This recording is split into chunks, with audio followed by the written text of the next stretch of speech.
And welcome back to the Murdy Creative Co podcast. I'm your host, Colin Murdy, and today's topic is In Google We Trust.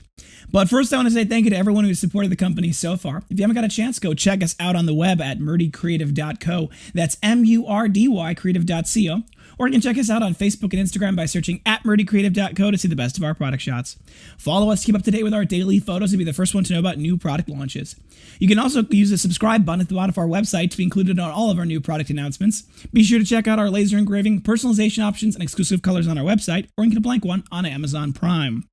All right, so first and foremost, thank you to everyone who sent all of their well wishes and prayers for healing for me with my COVID. I am feeling quite a bit better and everything is going well. So far, the team, my wife, James, everyone is continuing to show no symptoms, which is excellent.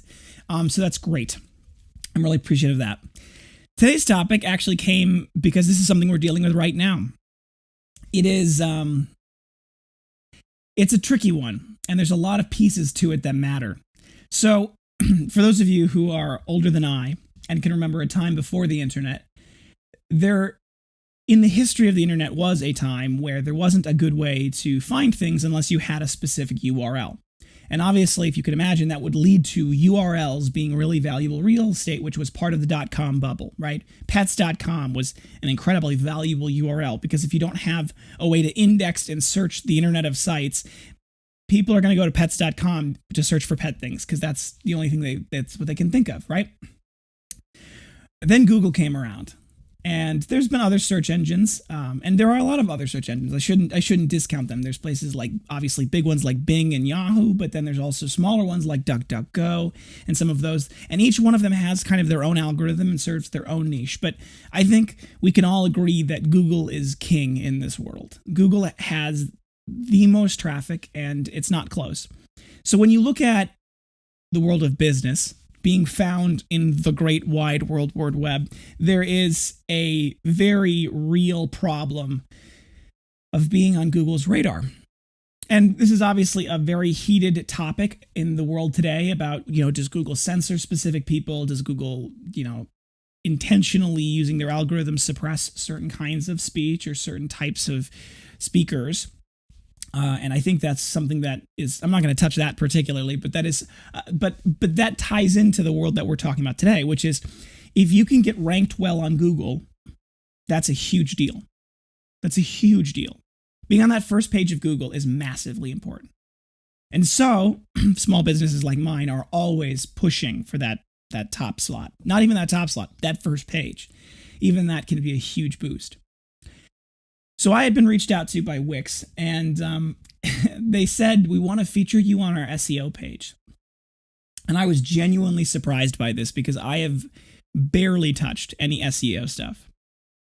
And I said, hey, I'd love to, let's sit down, have a meeting, and let's talk through the details. And I got on the phone on a video chat with one of their specialists, and she goes, you have incredibly high ranking for a lot of what you're pushing for. You're in the 11th, 12th, 13th spot. Kind of depending on exactly the search terms for things like leather journals, leather binders. I'm like, what? I didn't believe it. I didn't know it. So I went and looked, and we actually were on the second page for a lot of kind of the top searches for what we would consider things that people would search for us. We had done zero SEO optimization, search engine optimization, and I was surprised. And she'd ask, how do we do it? And I guess my answer, which was true and is true, was that we work on writing good descriptive content, right?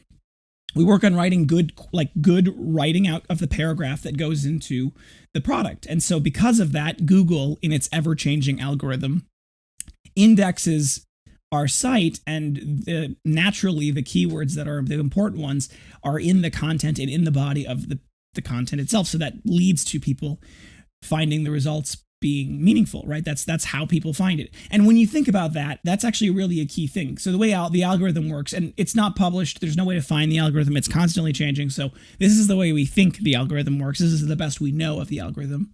That the algorithm, when you search something in, right, you type something, Google presents you with a series of options.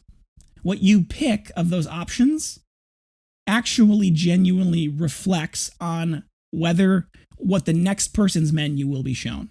Right? And how long you stay on that page reflects that as well. So for example, if you see You type in the word leather journal, and something like, I don't know, Staples comes up. And you click on it, and then you go, this is the one I'm looking for, and you click off of it.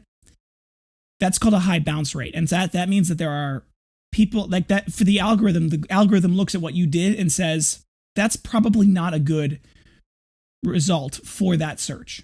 And it'll rank that lower. However, if you land on something like our site or one of our competitors, and you spend 5 minutes, tootling around the site, and maybe you buy something, maybe you don't, but at the very least you spend some time on there and you look at a couple of pages, Google says, wow, that actually is a meaningful result. And the more time you spend on it, the more meaningful that result becomes. So that's where, if you look at our SEO ranking, we actually ended up having a pretty decent organic reach. And so this actually sent me back to our reporting, because I don't trust Google Analytics. We have it built into our site. I don't trust it particularly well, partially because there has been some reporting errors that we have known and can confirm in the past. We are working with Wix, our website provider, to do some more auditing and figuring out why that's happening, and they keep telling us that it's fixed, and maybe it is. So I've actually been pretty happy that the fact is that Wix has been developing their own reporting software in the back end, and it's actually very good. I've been very impressed with it, and it is it's very detailed, and particularly with the sales data, it's very robust, and it's built off of the sales database itself. So it's very much of an inside closed system. So the data itself is very accurate. And so I went back to that place, and I was looking through sales based off organic traffic versus direct traffic versus social traffic. And to give you a brief version of the difference of those, social traffic is when someone sees an ad on one of our social medias, clicks on it, and buys something, right? That's social traffic. Now, that doesn't happen very often. In fact, it happens a lot less than I thought it did. However, there is a vast majority of our purchases come from direct searching, which means people typed the words murdycreative.co into their search bar. Or they typed murdycreative.co into whatever the URL bar is, and it came up directly. That's a direct search. That's a huge part of our business.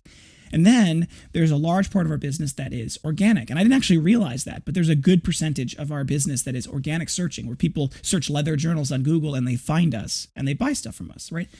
That's huge, right? I didn't realize that. That's an entirely new group of people. And so for us, I said, well, now I said I had a meeting with Wix, and then I went and looked at the data, and I'm like, we need to spend more time and actually pay attention to our SEO. So with Wix particularly, there's actually like a pyramid of SEO.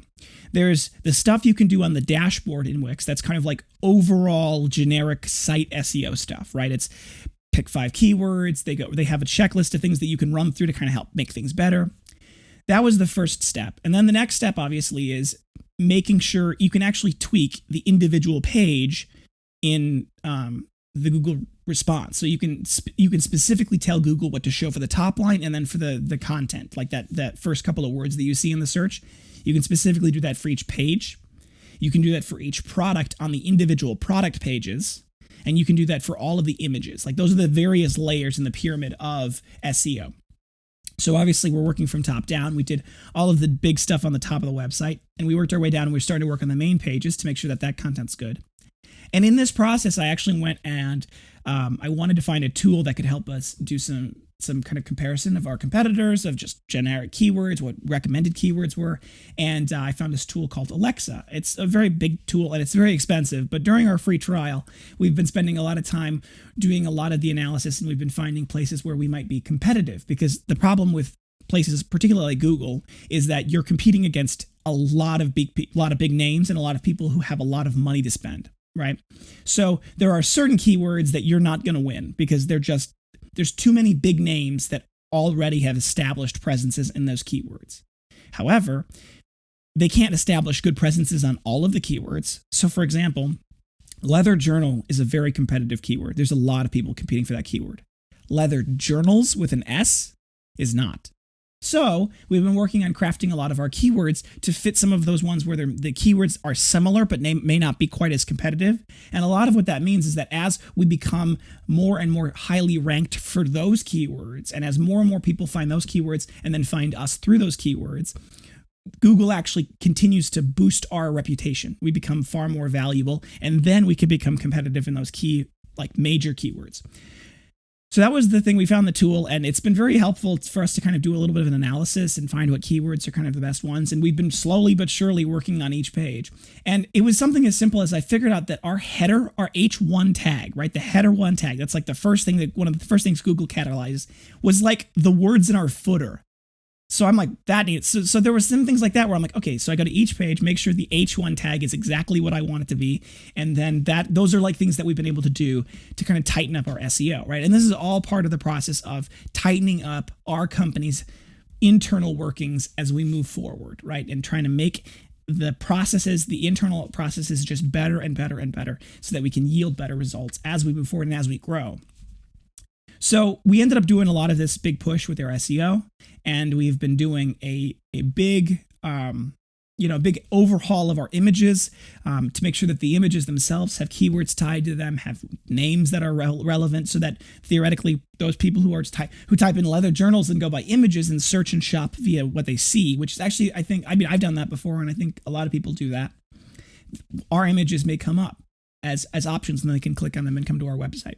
So this is a huge overhaul that we're working on for the SEO of our website, and it's necessary, and it's necessary because, unfortunately or fortunately, it's got its good and bad. Google is this massive platform, and one of the problems is we actually ended up paying for Google AdWords for a little while.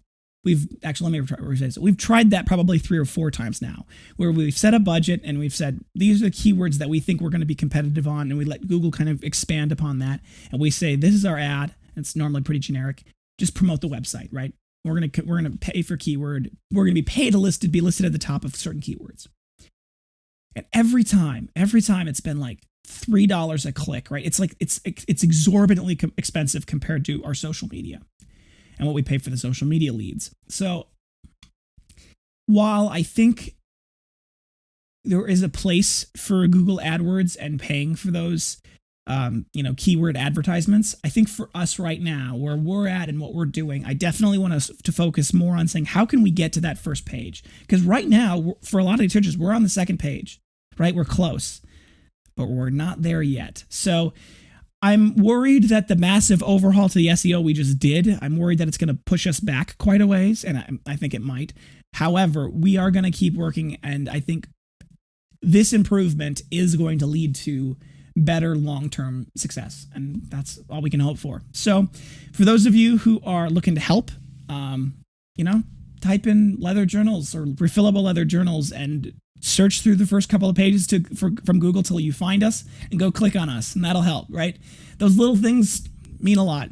Spend some time on the page, tootle around, look around. We've actually done a lot of overhauling to the website design itself, and I think it's better, right? We've been slowly but surely kind of cleaning things up. Go check out the revisions we did to the main product pages, like the slim cut, the wide cut, the classic cut, all of those. Go check out kind of how we changed them up a little bit, because they're a little different, and I'm hoping that they're going to work a little bit better. And I might talk about the details of that specifically in our next podcast. We've got a lot of really cool things coming down the road in the next 2 weeks, and I am over the moon for some of the new initiatives that we're trying in our customer service realm and some of the new stuff we're trying with web design. So I'm going to keep you guys posted on that. Please be sure to follow up. So thank you guys for tuning in. Be sure to check back in on Tuesdays and Thursdays for our next topic, but don't forget to check that subscribe button and turn on the alerts while you're doing that, just so you can get notified in case we miss a day or whatever.